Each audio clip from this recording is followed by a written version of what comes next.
네, 어제 이어 오늘까지 우리 시장 이틀 연속 숨고르기에 들어갔습니다. 시장에 대한 다양한 변수 짚어보도록 하겠습니다. 매크로인사이트 최석원 전 SK증권 미래전략부분 대표 모셨습니다. 대표님 안녕하세요. 예, 반갑습니다. 안녕하십니까. 네, 코스피 지수가 사실 6월장에 굉장히 거침없이 쉼없이 올라오기는 했습니다. 어제 이어서 오늘까지 살짝 조정이 나오고 있는데 단기적으로 시장 전망 어떻게 하고 계십니까?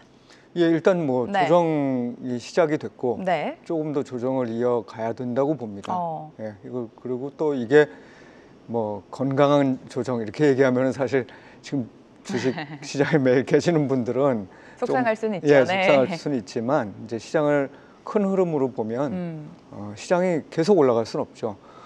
어느 정도 올랐냐면 우리가 4월 9일 날 저점을 기록한 네. 이후에 35% 이상 올랐고 고점까지. 그리고 대선 직후로만 보더라도 3주 만에 5% 정도 올랐거든요. 근데 이거는 지속될 수는 없는 거죠. 이 정도의 상승이 나타난 걸 과거로 이렇게 찾아봐도 위기가 딱 발생했을 때 네. 위기 이후에 이제 반등할 때 뭐 월간 수익률이 한 20% 이상. 근데 그게 예전에 IMF 때 이럴 때예요.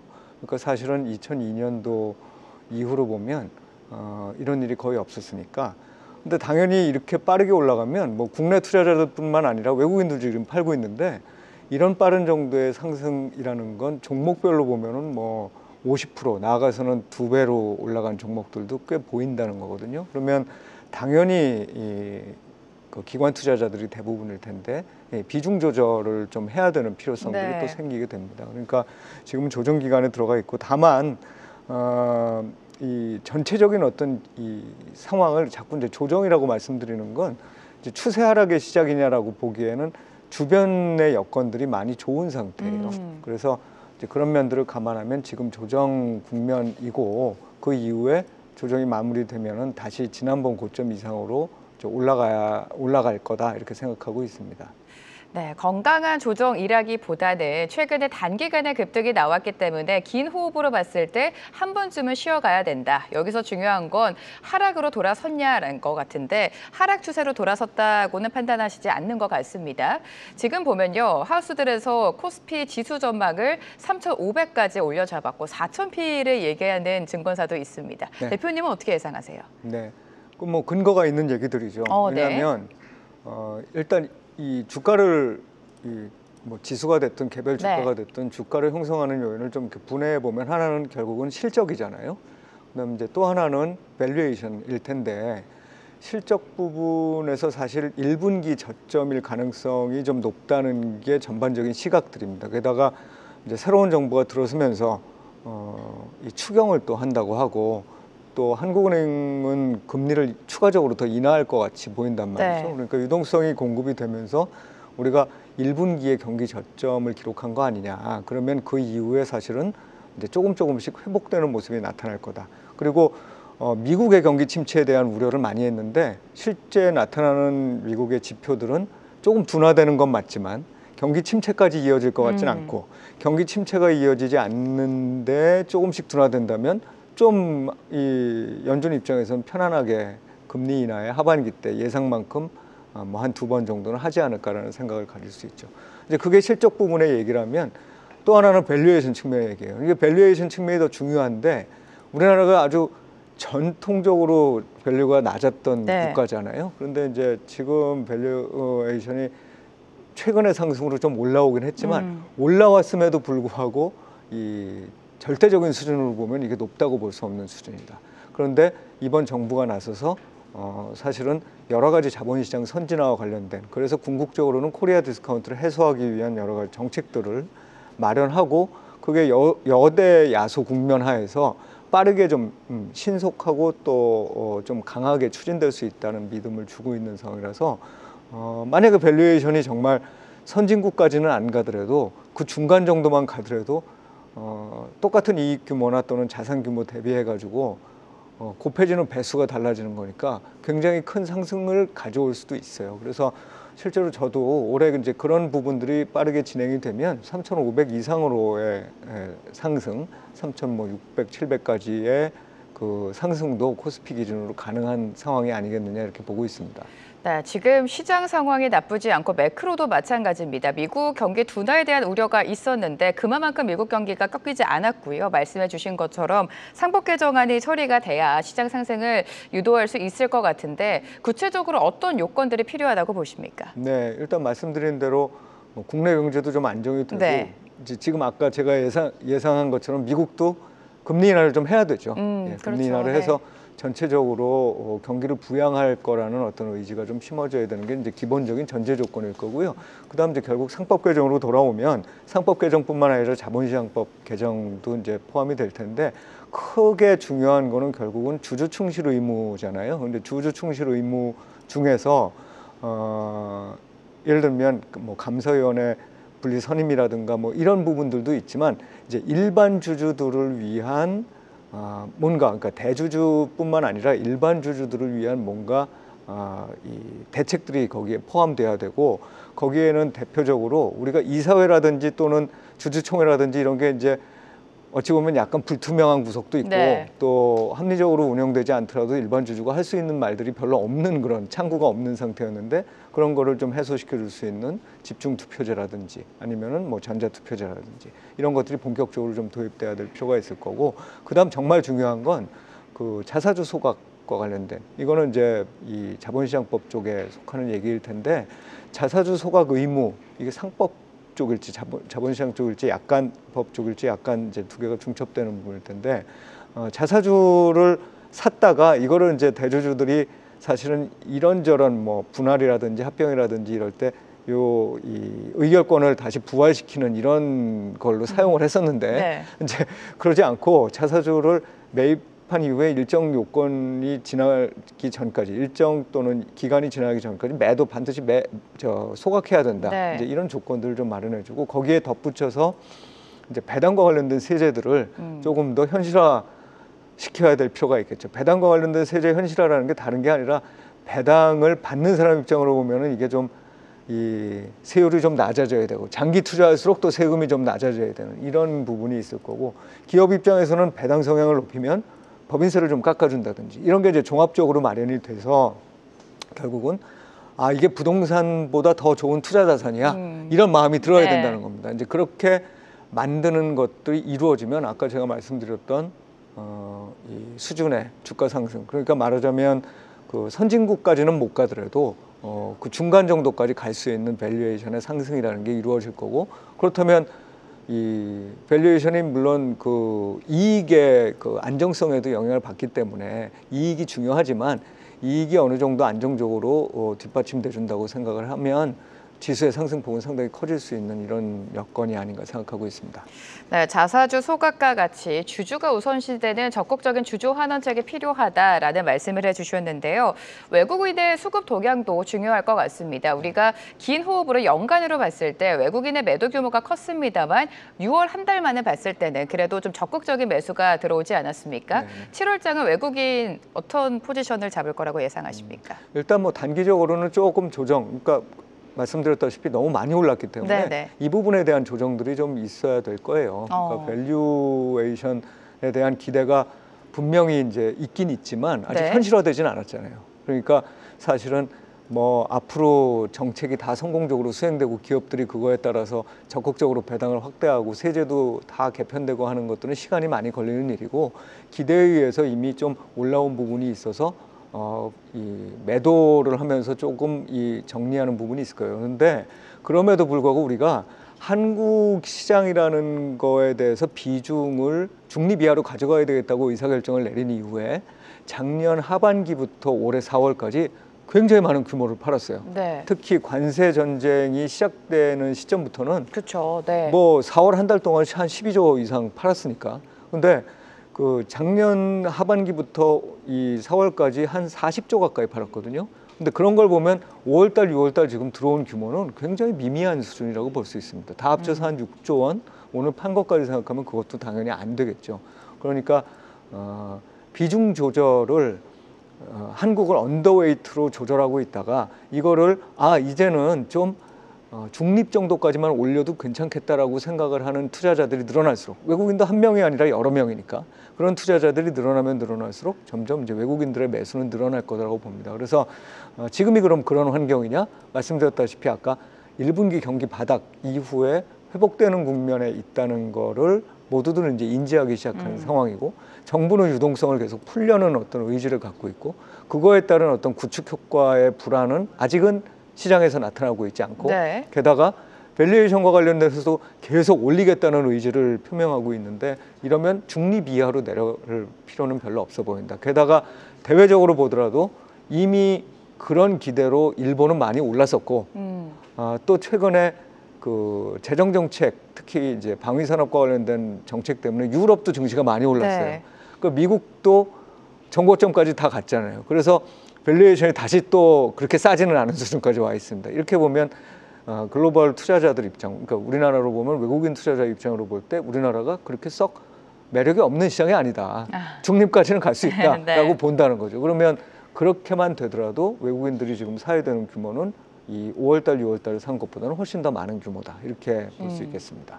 외국인의 수급 동향을 살펴주셨는데 개인 투자자도 좀 보도록 하겠습니다. 사실 오늘과 어제 우리 시장 좀 하락에 나오고 있고, 하락장 속에서도 개인 투자자가 매수로 받쳐주고 있고요. 이번 주만 봤을 때도 개인 투자자가 뭐 1조 넘게 하루에 이상 매수하면서 시장을 좀 받쳐주고 있습니다. 이런 개인 투자자의 매수, 시장 상승을 견인할 수 있다고 보십니까? 그러니까 시장이라는 건 결국 네. 누가 팔면 누가 사는 거기 때문에, 그럼요, 네네. 그 외국인이 순 매수했으면 그 반대편에 있는 뭐 개인이나 기관은 샀을 가능성이 높은 거, 샀을 가능성이 높은 게 아니라 사게끔 나타나고, 네. 반대 경우는 또 외국인들이 이 사면 이쪽에서는 팔게 나타나는 거죠. 그러니까 결국은 누구의 힘이 더 강하냐, 누가 더 가격을 올리거나 내리면서까지 액션을 취하려는 의지가 강하냐의 문제로 우리가 볼 수 있는데, 사실상 지난 2024년도 보면 개인들은 샀어요. 그런데 외국인들이 파는 것, 외국인들이 파는 강도에 비해서 국내 기관, 개인들이 사는 이 어떤 강도는 상대적으로 약한 거죠. 약했던 거죠. 그런데 최근 들어서 보면 조금씩 강도가 좀 높아지는 거 아니냐라는 생각도 들고, 특히나 뭐 이 국내 투자자들이 굉장히 해외로 많이 나갔었잖아요. 네. 해외로 많이 나갔었는데, 말씀드렸다시피 미국 시장에서 올해 상당히 이 재미가 없었던 데다가 게다가 환율도 계속 좀 강세가, 그쵸. 원화 강세가 이루어지다 보니까 개인 투자자들도 이제 고민하기 시작한 거죠. 여전히 이제 미국 주식에 관심을 가지신 분이 많긴 하지만 국내 시장에 대한 관심도 늘어났다. 그래서 조금 이렇게 좀 빠른 분들부터 시작이 돼서 이미 개인 투자자들이 떨어질 때마다 조금은 공격적으로 매수해서 지수가 받쳐지는 모습이 나타나고 네. 있다는 거예요. 그러니까 이제 그런 부분들이 확산돼야 되겠죠. 그래서 결국은 이런 상황, 예를 들면 2020년, 21년처럼 개인들이 엄청나게 그 시장에 투입되면서 들어가시면서 외국인들이 팔아도 계속해서 개인들이 더 비싼 가격으로 네. 살려고 하는 이런 상황까지 이제 전개되는 게 말씀하셨던 개인이 주도하는 장이 되겠죠. 그런 장이 아직 나타나지 않고 있습니다. 그러니까 기대는 분명히 있어요. 그런데 이번 참에 이제 그런 현상까지 바로 이어질까? 그거는 조금 아니라고 보고, 다만 이제 우리가 좀 그래도 긍정적으로 보는 건 이 소규모의 개인들부터는 좀 발빠르게 좀 적극적인 움직임을 보여주고 있다. 그래서 외국인들이 조금 더 사면서 어떤 이 시장의 탄탄함을 보장해 준다면, 그렇다면 개인들이 향후에 들어와서 마지막에 이제 포모라고 얘기하는, 그러니까 내가 안 산 게 너무 억울해가지고 사게 되는 이제 이러한 상황까지 이어질 수도 있죠. 거기까지 우리가 전망의 범위를 놓지는 않지만 분명히 개인들이 지금보다는 조금 더 강한 매수 주체로 나설 가능성은 올해 하반기 때 네. 충분히 남아있다고 보여집니다. 과거와 같이 외국인의 물량을 다 받으면서 개인이 주도하는 장세는 아니지만, 그래도 하반기에 개인의 적극적인 매수세가 좀 확대될 가능성이 있다라고 예상을 해주셨는데, 외국인도 그렇고요, 개인도 그렇고요, 환율에 따라서 또 변동이 심할 수밖에 없습니다. 최근에 중동발 지정학적 리스크 속에 원달러 환율이 움직이기는 했습니다만, 그래도 이전과 비교했을 때 많이 내려온 상황이죠. 네. 네. 환율이 대체로 이제 고점이 1,480원대죠. 그러니까 고점 대비해서 보면 대략 9% 정도 그러니까요, 내려와 있는 네. 상황입니다. 그 9% 중에서 이걸 완전히 나눌 수는 없지만 일부는 우리가 정치적인 혼란 때문에 환율이 좀 높게 유지됐던 것, 그리고 일부는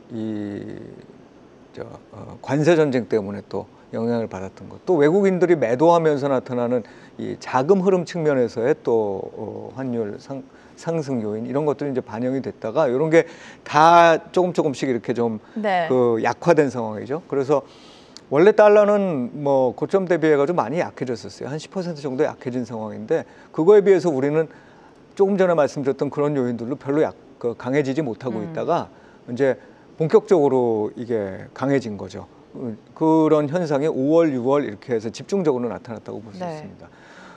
이 중에서 정치적 불확실성은 많이 해소가 됐죠. 그다음 외국인들 들어오니까 괜찮습니다. 그런데 이제 한 가지 남은 거는 관세 전쟁과 관련된 불안감을 완전히 떨쳐버릴 수 있을까? 우리는 여전히 수출 주도 국가고, 네. 수출 주도 국가인 경우에 관세 전쟁이 이게 제대로 잘 이렇게 봉합이 되고 타결되고 이런 현상들이 나타나지 않으면 다시 한번 불안해질 수 있다는 점이 있어요.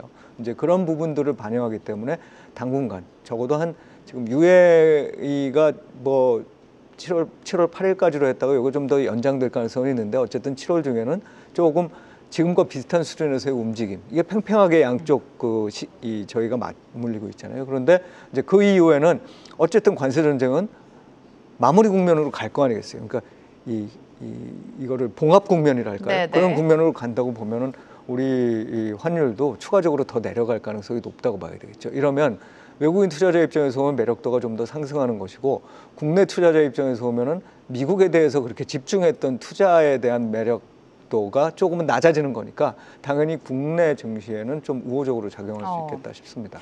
상호관세 협상의 마감 시한이 연장될 수도 있다. 그런 가능성을 백악관에서 시사했습니다. 관세라는 불확실성이 거친다면 환율이 또 진정이 될 수 있기 때문에 환율 동향 살펴보셔야 될 것 같고요.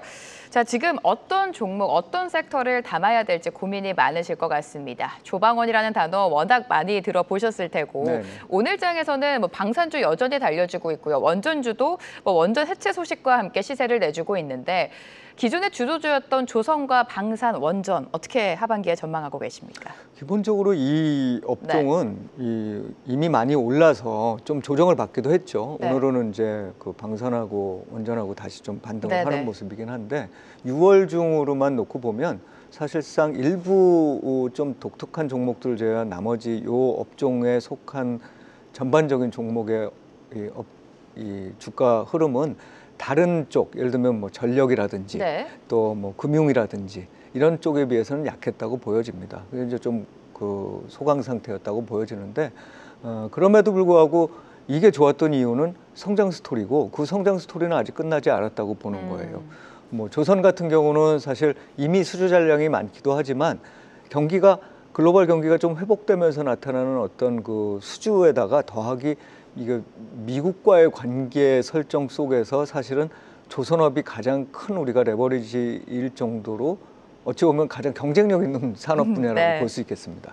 그리고 미국에서 혹시나 이제 공장을 만들어야 되는, 그러니까 이 조선소를 만들어야 되는 상황이 되더라도 전반적인 수요가 증가하는 거를 생각하면 조선사 입장에서는 크게 나쁘진 않다. 우리나라 경제 입장에서는 사실 나쁠 수도 있지만 이제 그런 측면을 보면 성장 스토리는 여전히 살아있다고 봐야 될 거고, 방사는 뭐 당연히 이제 글로벌리 사실 관세 전쟁도 관세 전쟁이지만 물리적 전쟁들도 막 일어나고 있잖아요. 뭐 중간에 휴전도 하고 하지만 휴전이 중요한 게 아니라 사람들이 대비할 마음이 생긴다는 거예요. 그래서 유럽을 비롯해서 중동 지역도 무기를 이제 더 많이 사야 되는데, 거기에서 우리나라의 무기와 우리나라의 그 무기 시스템이 굉장히 각광을 받는 그런 상황이기 때문에 수출 쪽에서 상당한 그 혜택이 있을 거다라고 생각을 합니다.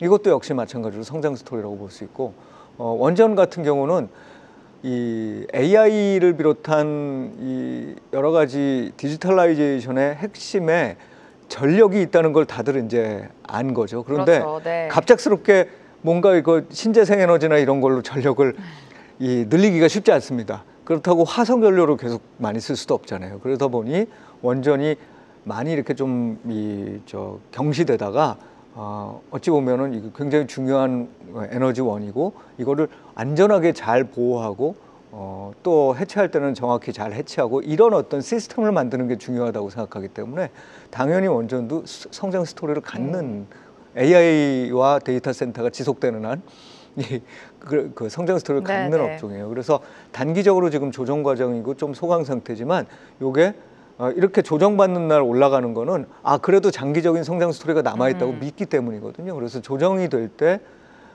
담는, 그러니까 사는, 그래야 되는 업종이라고 생각하고 네. 있습니다.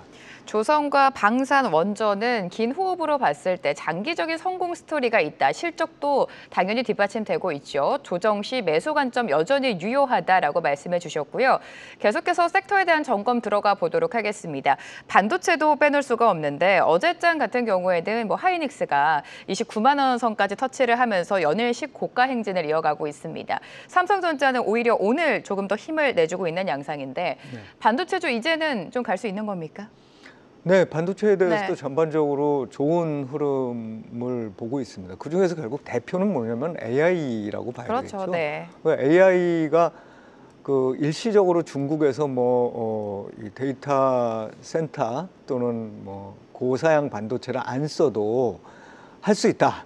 이런 식의 얘기가 나오기도 했지만 결국 흐름은 어떻게 되고 있냐면 대단히 많은 데이터를 처리해야 되는 데이터 센터들, AI 관련 데이터 센터들이 굉장히 늘어날 수밖에 없는 상황이라는 생각들로 다시 정리가 되는 모습이에요. 그러면서 그 엔비디아 같은 경우 보면은 지금 고점을 넘어가지고 계속 상승하고 있는 상황이잖아요. 게다가 마이크론도 굉장히 좋은 실적과 가이던스를 내놓고 있단 말이죠. 이런 부분들을 보면 이 역시도 아까 말씀드렸던 성장 스토리의 하나로 볼 수 있겠습니다. 그래서 우리나라 이제 기업들이 사실상 어찌 보면 마이크론이 막 이렇게 약진하는 동안에 조금씩 점유율이 좀 낮아지는 현상들이 나타날 수는 있겠지만 전반적인 볼륨 측면에 있어서는 충분히 좋은 상태고 또 하이닉스 같은 경우도 보면은 그 HBM3E죠. 그게 계속적으로 이제 확대될 거라고 생각을 하고 있기 때문에 전반적인 어떤 반도체 쪽에 있어서의 그 업황도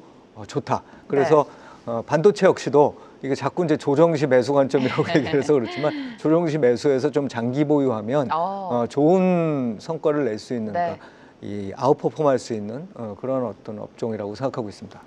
네, 이전보다는 반도체 전반적으로 업황 개선에 대한 기대감 속에 투심이 회복이 되는 양상입니다. 장기적인 관점으로 봤을 때 반도체주 유효하다라고 말씀해 주셨고, 자, 반도체 다음으로 또 대표적으로 따라오는 게 자동차주가 될 텐데 자동차주는 여전히 좀 반등을 못하고 있는 양상인 것 같습니다. 자동차주 최근 흐름 어떻게 해석하셨습니까?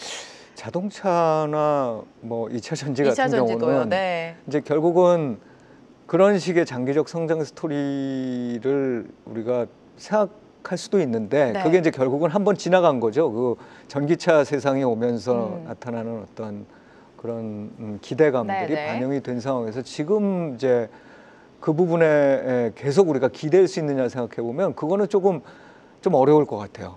예, 물론 장기적으로 보면 전기차가 다 이제 전체 우리 내연기관차를 다 대체해가지고 가는 그런 시기가 올 수도 있겠습니다만 적어도 지금 과정을 보면 그것까지 가기에는 시간이 많이 걸린 데다가 또 거기에서 우리나라 기업들이 뭔가 이 우위를 계속 점할 수 있는가에 대한 우려감들도 좀 반영이 되고 있는 상황이라고 볼 수 있겠습니다. 그래서 사실은 이 부분은 성장 스토리에 기대한다기보다는 이 상승장에서 나타나는 소외주들은 한 번씩 그 주가 상승이 빨라질 때가 있다. 이런 관점으로 접근해야 될 것 같아요. 그래서 이거를 예를 들면 장기적으로 계속 보유하기 위해서 어떤 지금부터 싸니까 좀 모아놔야지 이런 상황이면 안 될 것 같고 게다가 자동차 같은 경우는 또 대표적으로 어떤 약점을 갖고 있냐면 미국이 주요 제조업 국가라고 본인들이 주장을 하면서 이게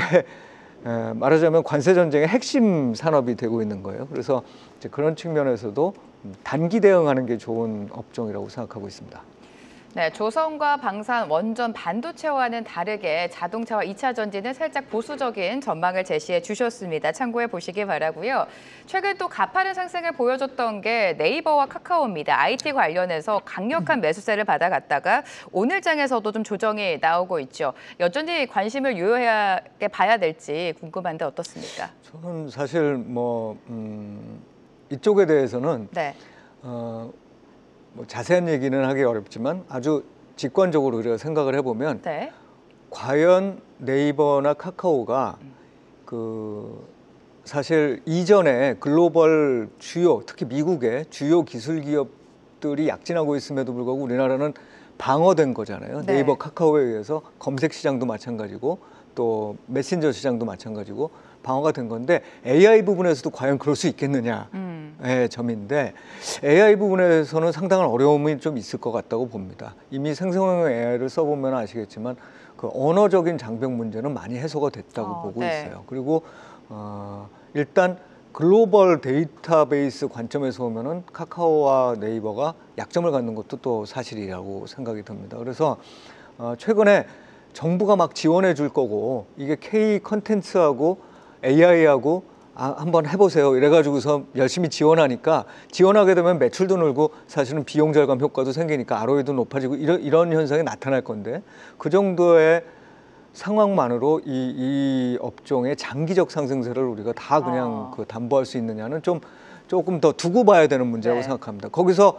다시 한번 우리가 이걸 지켜낼 수 있다라고 생각하면 이 컨텐츠 분야에서도 우리나라가 정말 글로벌리 이거 우리나라를 넘어서서 글로벌 확대될 수 있는 경쟁력을 가지고 있다고 생각되면 그때 다시 한번 판단할 수 있지만 지금의 급격한 상승세가 계속될 거라고 보기엔 좀 어렵다. 그래서 저는 이 업종들에 대해서 네. 조금 조심스럽게 보는 그런 관점입니다. 네, IT 서비스 콘텐츠 분야가 글로벌 시장에서 경쟁력을 갖출 수 있는지 그 부분을 확인해 봐야 된다. 상승의 연속성을 끌고 가기에는 제한적일 수 있다라고 말씀해 주셨습니다. 최근 우리 시장 굉장히 강했습니다. 하지만 미국 시장도 역시나 강한 움직임을 보여줬는데 S&P 500 지수가 지금 최고가 앞으로 다가가고 있고 웰스파고 같은 경우에는 S&P 500 지수를 연말까지 7,000선까지 바라보기도 했습니다. 네네. 미국 증시 어떻게 전망하십니까, 대표님? 미국 증시도 여전히 상승 추세에 있는 네. 것 같아요. 그러니까 지난번 관세전쟁 이후에 보면 다 올라왔죠. 인플레이션 네. 관련된 이슈들이 일단 이게 잠재워지면서 네.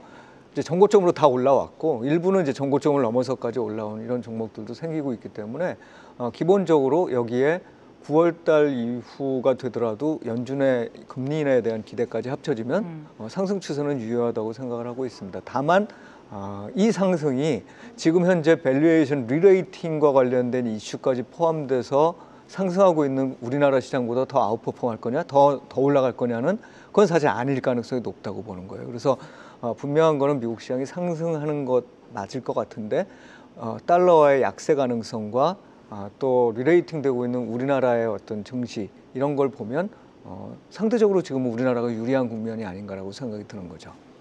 네, 우리 시장이 조금 더 유효하다, 유리하다라고 말씀을 해주셨습니다. 여전히 관세라는 불확실성이 있지만 그래도 하반기 전략을 세워봐야 될 텐데요. 간략하게 좀 세워주실까요? 네, 기본적으로는 상승 추세라는 걸 인정하는 게 제일 중요합니다. 그래서 이제 우리가 분명히 조정 기간이 되면 이게 또 이거 이제는 끝난 거 아닌가라는 생각을 할 텐데 이때를 매수 타이밍으로 생각을 할 거냐 아니냐가 굉장히 중요한 상황이 된다. 그래서 주식을 많이 보유하지 못한, 특히 우리나라 국내 투자자들은 주식 많이 보유하지 못한 분들도 많으실 거거든요. 그분들은 아까 말씀드렸던 그런 업종들에 좀 집중해서 주식을 보유하시는 게 중요하고 그 파는 의사결정에 대해서는 너무 이렇게 자주 사고 팔고 하면 이런 조정 기간에 굉장히 포트폴리오 자체가 흔들릴 가능성이 있으니까 가급적이면 좀 파는 거는 성급하게 하지 마시고 좀 보수적으로 임하시는 게 좋겠다. 그리고 업종 측면에서 아까 말씀드렸다시피 기본적으로 성장 스토리가 있는 것들을 갖고 장기 보유할 생각을 하시고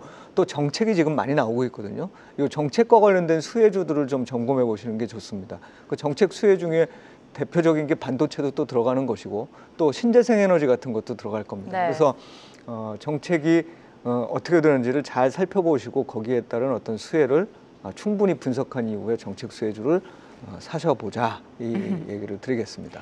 네, 시장 전망과 함께 투자 전략까지 자세하게 짚어주셨습니다. 최석원 전 SK증권 미래전략부분 대표와 함께했습니다. 고맙습니다, 대표님. 예, 고맙습니다.